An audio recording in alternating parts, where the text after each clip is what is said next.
Bonjour à tous, bienvenue sur Mathessa, ma chaîne de maths pour dédramatiser. Au programme aujourd'hui une leçon très technique pour les élèves de terminale spécialité. Limite de la fonction qui à x associe 1 plus sinus carré x sur x. Pour ne rien manquer des publications quotidiennes, je vous invite à vous abonner à Mathessa, c'est rapide, facile et gratuit.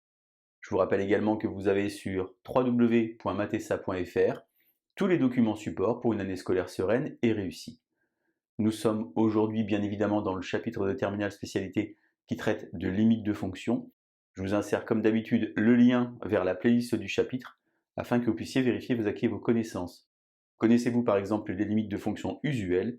Savez-vous utiliser les théorèmes du cours? On a donc aujourd'hui la donnée d'une fonction. Cette fonction s'appelle f de x égale 1 plus sinus carré x sur x. Si vous vous sentez suffisamment à l'aise, bien comme d'habitude, je vous propose de mettre la vidéo en pause, tenter de compléter le tableau préparé pour vous, et on se retrouve évidemment juste après pour la correction. Allez, un brouillon, un crayon, et c'est parti. Alors tout d'abord, pour pouvoir calculer les limites de la fonction, il faut connaître son domaine de définition. Vous savez qu'en mathématiques, il y a trois choses qui sont interdites. D'abord, diviser par 0, prendre la racine carrée d'un négatif, et un petit peu plus tard dans l'aîné, utiliser le logarithme népérien d'un nombre négatif. Comme on est ici plutôt au début d'année, on a simplement la seule chose qui nous intéresse, c'est ce x ici qui doit être différent de 0. Alors le domaine peut s'écrire soit sous cette forme-là, R étoile, ce qui n'est pas très malin car on ne voit pas grand-chose, soit plutôt sous cette forme-là, moins l'infini 0 ouvert, union 0 plus l'infini ouvert. Et pourquoi c'est mieux de l'écrire comme ça? Eh bien simplement car ici, on se rend compte qu'il y a 4 limites à calculer, au voisinage de moins l'infini, au voisinage de plus l'infini, au voisinage de 0 par la gauche et par la droite, ce qu'on a tendance à appeler 0 moins et 0 plus. Alors vous savez certainement que lorsqu'il y a un sinus ou un cosinus, eh bien on doit encadrer, c'est ce que je vous propose de faire pour commencer. Donc pour tout x positif, on est donc ici sur R plus étoile, sur la partie droite du domaine, eh bien sinus x est compris entre moins 1 et 1. Alors ici on va composer par la fonction qui à x associe x carré, mais attention, lorsqu'on est situé sur moins 1, 1, cette fonction n'est pas monotone. Donc ça n'aurait pas de sens de mettre ici 1 au carré 1, et ici moins 1 au carré 1. Lorsque le sinus est compris entre moins 1 et 1, eh bien le sinus au carré est compris entre 0 et 1. Ensuite, on va ajouter 1, ce qui évidemment ne va pas changer le sens de l'inégalité. Et ensuite, on va diviser par x, ici, qui est un nombre positif. Et puisque x est positif, eh bien le sens ne va pas changer. Et on va voir ici l'encadrement de f de x, qui va donc être à gauche 1 sur x et à droite 2 sur x. Maintenant, on va pouvoir calculer les limites de chaque côté. Ici, lorsque x tend vers plus l'infini pour 1 sur x, ça fait évidemment 0, puisque l'inverse d'un grand nombre, c'est un petit nombre. Et pour 2 sur x, ça va faire également 0. Et à l'aide du théorème des gendarmes, que vous connaissez certainement, en tout cas j'espère, eh bien la limite de f de x au voisinage de plus l'infini, c'est donc 0. Et on a ici en l'infini un nombre. Ça veut donc dire que la droite d'équation y égale à 0 est asymptote horizontale à la courbe. Maintenant, que se passe-t-il au voisinage de 0 plus?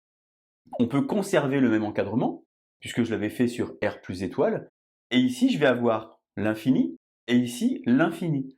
Mais ce n'est pas le théorème des gendarmes qu'il faut invoquer, c'est le théorème de comparaison. Ceci ne me sert à rien, puisque ceci va partir à l'infini. C'est cette partie gauche qui va être utile, et la limite de 1 sur x, lorsque x tend vers 0 plus, c'est donc plus l'infini. Et à l'aide du théorème de comparaison, eh bien la limite de f de x au voisinage de 0 plus, c'est donc également plus l'infini. Ça veut dire cette fois-ci que la droite d'équation x égale à 0 est asymptote verticale à la courbe au voisinage de 0 plus. Ceci, c'était sur la partie droite du domaine. Ici, il faut recommencer sur la partie gauche et il y a évidemment un énorme piège, c'est qu'on ne peut pas reprendre cet encadrement, car cet encadrement a été fait pour tout x positif. Maintenant, on est pour tout x négatif, on va donc recommencer. On a donc ici moins 1 et 1. Pour les mêmes raisons que tout à l'heure, on va ici élever au carré, attention, fonction non monotone ici. On va donc avoir 0 et 1. On va ajouter 1.